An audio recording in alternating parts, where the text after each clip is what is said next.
thousands of breakouts were delayed as the biggest crowds in time hit airfields. With U.S. conveyance officers keeping a close eye on airline performance this 4th of July weekend, Mother Nature didn't help operations.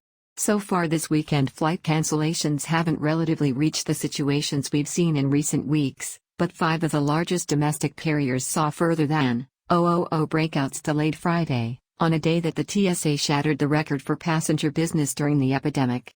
Airlines had thousands of further breakouts delayed Saturday, according to data from FlightAware.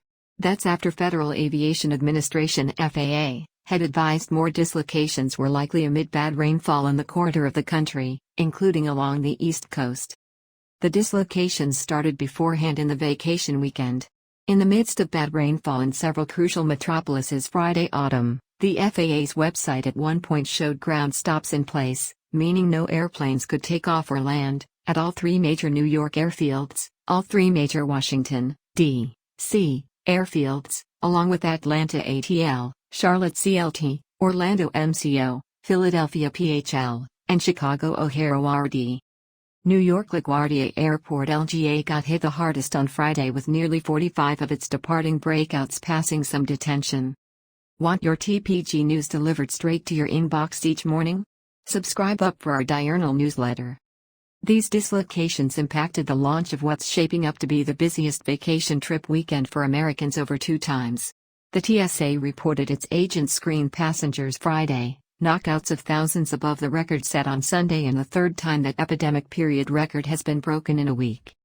Friday's rainfall hovered to further unravel challenged airline operations, with some carriers having days in recent weeks in which they canceled 100-200 breakouts.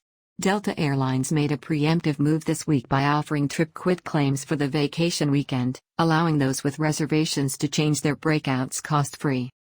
Meanwhile, as of Saturday evening, American Airlines led the way with 96 cancellations, around 3 of its operations.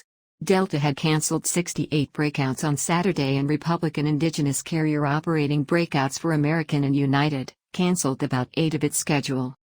The detainments mounted Saturday, too, with further than 400 detainments Saturday among American, Delta, JetBlue, Southwest, and United by early evening. These rearmost hurdles come as airlines are under scrutiny after challenges over the last couple of months, heightened as trip demand has surged close to pandemic situations in recent weeks, all while airlines navigate staffing dearths and what airline assiduity officers say are air business control challenges stemming from the FAA. We're watching nearly to see how airlines are meeting their liabilities to get passengers where they need to go this weekend, U.S. Transportation Secretary Pete Buttigieg said in a tweet Friday, evolving on those prospects in an interview this week with NBC News, where he mentioned the need for airlines to be more flexible in the face of rainfall dislocations. Still, TPG managing editor for News Clint Henderson recommends an amulet-faceted approach to getting your trip back on track, if your diary is disintegrated this weekend. Consumers have to be their own stylish advocate, Henderson said in an interview Friday with CNN, suggesting pamphlets should try to be among the first or book their flight before seats fill up. You should have the Airlines app downloaded on your phone, so if effects go sideways you can potentially book yourself. But at the same time you're doing that, get in the client service line and also ding them on social media. What about a refund?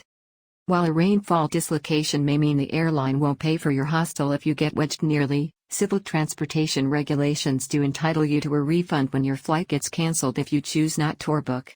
Buttigieg took to social media Saturday to remind passengers that under civil transportation rules, pamphlets are entitled to get their plutocrat back when an airline cancels their flight, anyhow of the reason, if they choose not to travel. Department of Transportation. Rules also specify that guests are entitled to a refund if the airline makes a significant schedule change or significantly detainments a flight and the passenger chooses not to travel. Still, the department has not specified what constitutes a significant detention and notes that the particular circumstances can determine whether the client is refund entitled, with handling these situations on a case-by-case basis. Buttigieg refocused out that while guests are always entitled to a refund when their flight is cancelled, airlines will occasionally offer long hauls as a volition. He encouraged trippers to probe the value of airline long hauls.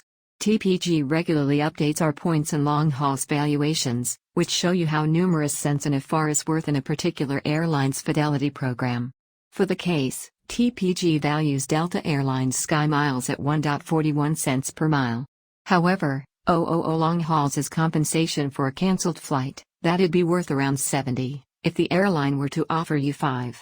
Using this tool could help you determine whether you're better off taking cash or long hauls offer from the airline. Driving has its downsides. Indeed, with a record number of passengers in the air, utmost vacation trippers are on the road. While motorists won't have to contend with TSA checkpoints, baggage freights, or cancellations, they do face the continued crush of high gas prices. As of Saturday, AAA shows the public normal for a gallon of gas is $4.82, down about 20 cents from a peak of $5.01 in mid-June. California motorists are paying a normal of $6.25 per gallon, with $4.90 the current normally in New York. This can make your trip precious, but there are some nice points earning openings that could help neutralize the cost if you pay with the right credit card. For case, a motorist getting a normal of 25 long hauls per gallon on a 485 of far road trip from New York City to Bar Harbor, Maine, this weekend would pay roughly $190 round trip. The City Premier registered card earns you 3 points per bone spent on gas stations, and so does the Marriott Bonvoy Boundless registered credit card for the first $0.000 annually, combined with groceries and dining spending, so you could earn 570 points if you have one of those cards in your portmanteau.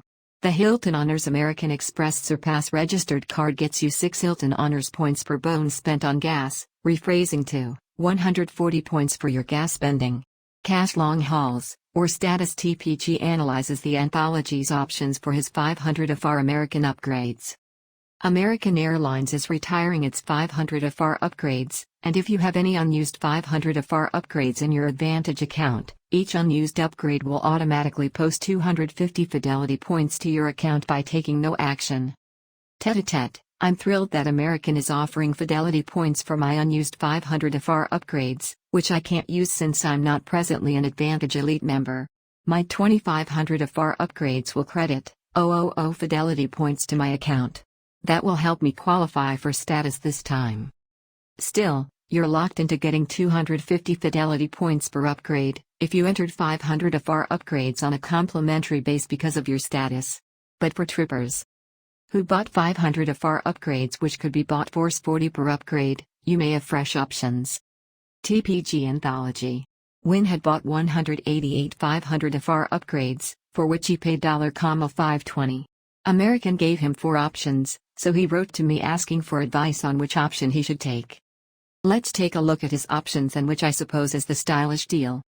American gave Wynn 3 options for cashing out his 188 500 AFAR upgrade instruments, including Fidelity points 250 Fidelity points x 188 bought 500 AFAR upgrades.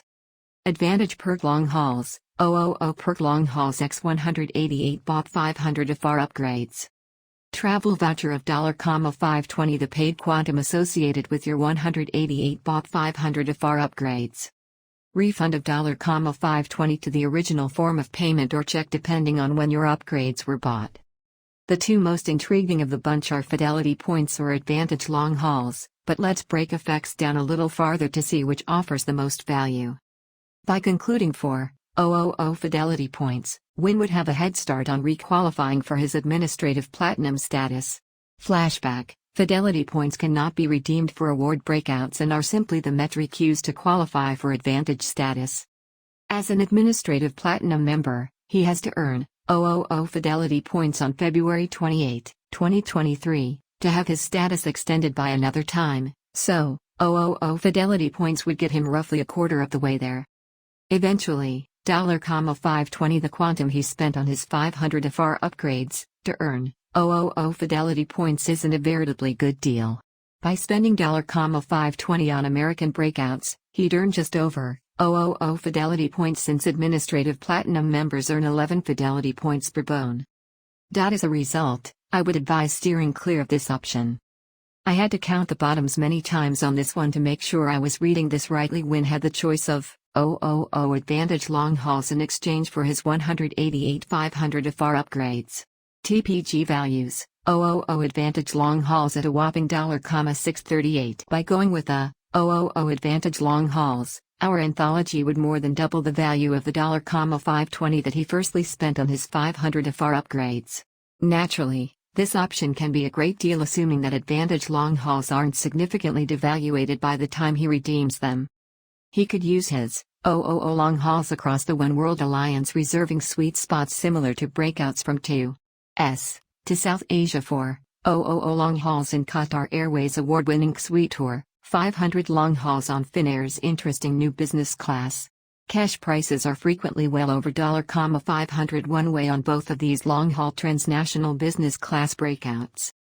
I'm jealous of Wynn's suspicion on this one. If I had known that Americans would be offering long hauls for each 500 FR upgrade, I would have also grazed up on them, unleashing a purchase rate of just 0.8 cents per AFR. 520 trip testimonial. Since American also offered a cash refund a coming option, a trip testimonial of $520 isn't a great deal. The anthology would be effectively locking up plutocrats for American Airlines trips. Also, there's no way to maximize these instruments. He can only use it for $520 on the trip, nothing further and nothing lower. 520 refund to the original form of payment or check. Our anthology was offered a full refund for the $520 that he spent on his 188 500 FR upgrades. Assuming he decided on the refund, in his shoes, I would request a check for the quantum. By getting a credit card refund of $520, he'd stand to lose the points and long hauls he earned by using his credit card to charge the 500 FR upgrades. However, which earns 5 class price points per bone. On air trip, he'd have 37, if he used a card like the Platinum card registered from American Express. Further, he might also end up with a hefty statement credit on his credit card that could take time to cash out. Still, he could cash T7, 520 and save the credit card points that he earned if American agreed to post him a check.